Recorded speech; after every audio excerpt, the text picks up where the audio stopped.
And the only other thing I forgot to say was my name's Jack Bernicle, and welcome to the Sports and Performance stage.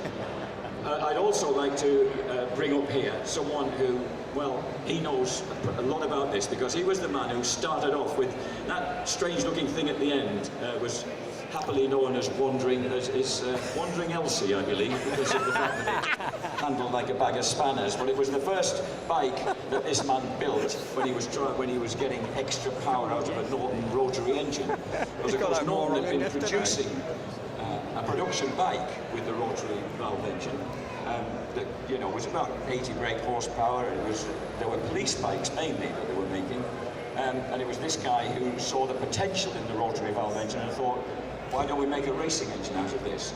And this is the kind of, all these have been kindly supplied by James Hewing from the National Motorcycle Museum. They're all their motorcycles, and they kind of trace the history of the successful history of the rotary valve Norton. The man who started the whole thing off, he'd actually, and I was surprised to find this out, he was a 3-time 50cc British champion in the mid-70s. And what he was running then, he had a Honda dealership, he was running a 4-stroke Honda against the all-concrete 2-strokes and beating them. So he'd obviously discovered some dark art of 4-stroke mechanics and development back then. And that's what started him off on the road to Norton and the rotary valve. So please will you bring a big warm welcome to an extremely dry Midlander. Just listen to this Stafford accent. The man who started the rotary valve Norton story, Brian Crighton.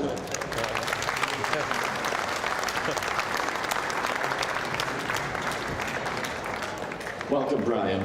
Now, I think I'm not sure. I want you to. I think we'll stay stood up, but it's a bit cramped when we get to the front then.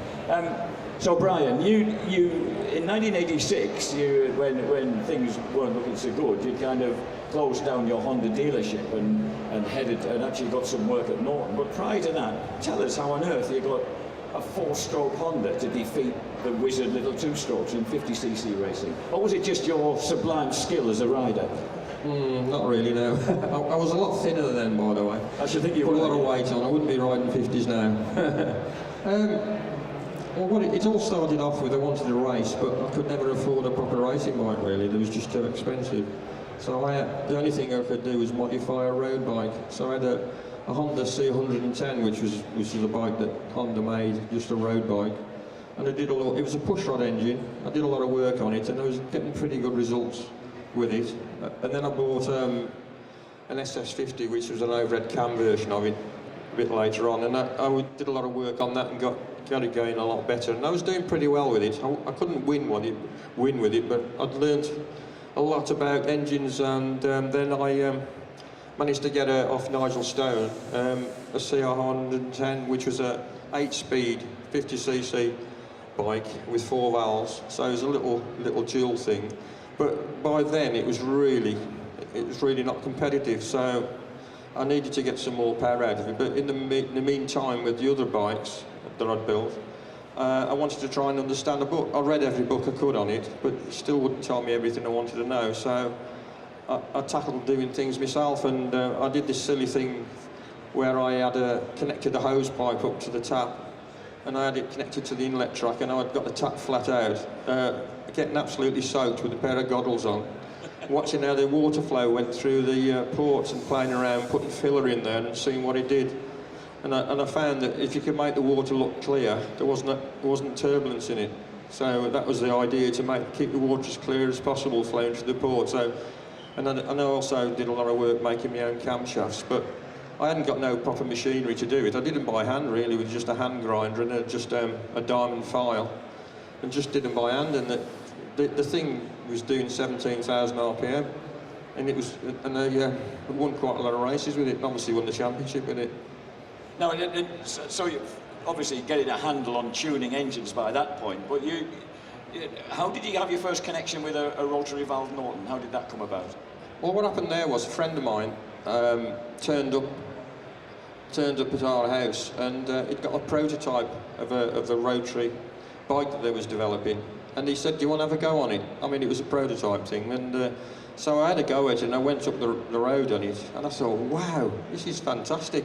It was just so smooth, and for its day, it was quite powerful, you know, a nice spread of power, and I thought, oh, this would be fantastic, because I got racing in my blood. I thought, must get this on, get this racing.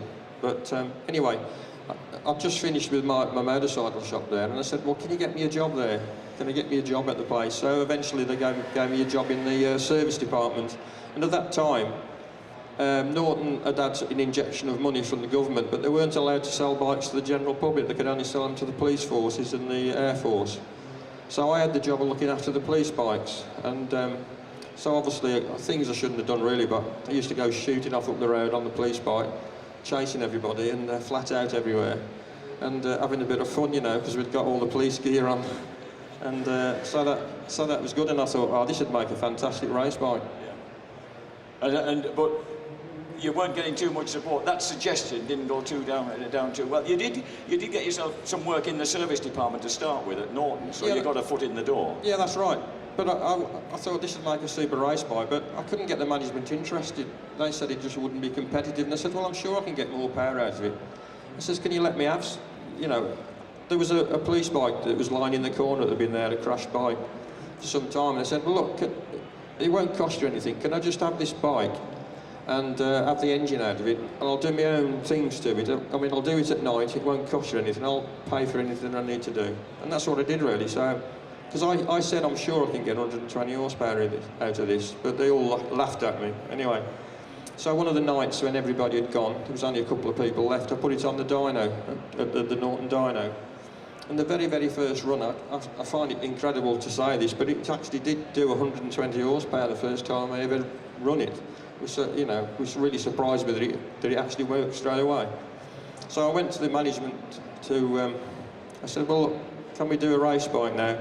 No, we can't. We haven't got the money to do it. I says, well, can I have the rest of this bike and just make a hack that I can just take to Myra and just see what speed it can do? So that's the bike on the end there. I mean, I'm not that proud of it. It's a bit of a hack, really. So I cut the back end off and put some twin shocks on it and whatever. And we took it to Myra, where it did 170 miles an hour. Which was pretty good in those days. Which was pretty must good, have impressed them a bit, wasn't it? Yeah, I mean, I had a funny story really about it, because Myra isn't really supposed to have race bikes on there, but we talked the main person into letting us go around it, and he said, well, go round, but tell your rider to keep looking round, because we've got some very fast Jaguars doing some high-speed testing, so just keep looking. Every time you come to the corners, just make sure that the Jaguars are, you're not going to get in the road of the Jaguars. So I said, okay. Anyway, so the bike went off, whoosh, straight past these Jaguars, just no comparison of speed, up to 170 miles an hour.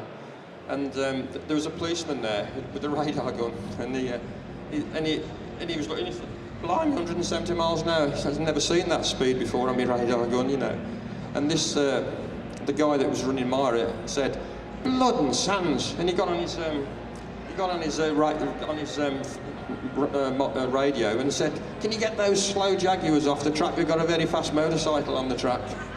So I said, it went from, the Jaguars were going very fast, to get them slow cars off. And did this colossal top speed interest the management then?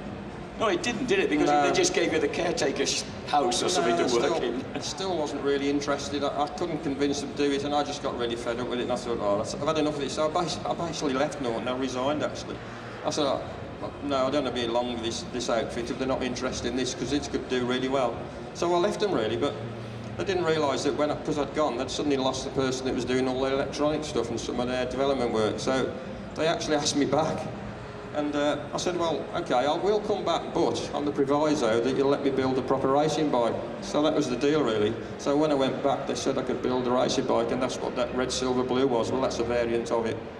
And that you used an RG Suzuki chassis initially on that, did you? No, we used RG 500 Suzuki geometry to make the chassis, because we had to start somewhere, and at the time, the RG 500 was the bike that was going really well. But well, I mean, when Dave Hickman will come on, he'll tell you, but obviously that geometry would not work with our engine, because our engine was so much more torque than what the RG... Well, we probably had the most torque of any engine at the time, and it used to just tie itself in knots, really. It wasn't really working properly, so we had to do several different versions of the chassis to eventually get there. But at this time, we was obviously racing in front of everybody. We was breaking gearboxes all the time because the road gearbox was not meant for. Well, I was probably getting closer to 130 horsepower then. Yeah. Obviously, the road gearbox didn't like it.